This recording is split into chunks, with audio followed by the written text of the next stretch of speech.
შიდა ქართლის სამელიორაციო ინფრასტრუქტურის საკითხებზე სამუშაო შეხვედრა გაიმართა, შეფასდა მუნიციპალიტეტებში განხორციელებული და მიმდინარე პროექტები.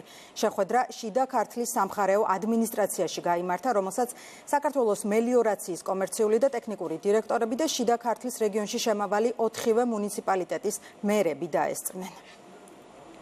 დავსახეთ გუბერნიასთან და გუბერნატორთან ერთად მომავლის საკითხები თუ როგორ განვითარდება, როგორი რა მიმართულებით გვექნება მუშაობა, რა ღონისძიებებია პირველ სახლში, პირველ მიმართულებაში გასატარებელი და დაისახა ზოგადი სამოქმედო გეგმა, რის მიხედვითაც გავაგრძელებთ ჩვენ სამუშაოებს. ვისაუბრეთ მიმდინარე პროექტებზე, რა თქმა უნდა, სარწყავ სისტემის მოწყობასთან დაკავშირებით, ვისაუბრეთ სამომავლო გეგმებზე, მოგეხსენებათ შიდა ქართლი სოფლის მეურნეობის მიმართულებით მოწინავე რეგიონია, აქედან გამომდინარე ჩვენთვის მნიშვნელოვანია სარწყავი სისტემის მოწყობა. გაუცვალეთ ინფორმაცია ერთმანეთს მიმდინარე რწყვის სეზონთან დაკავშირებით.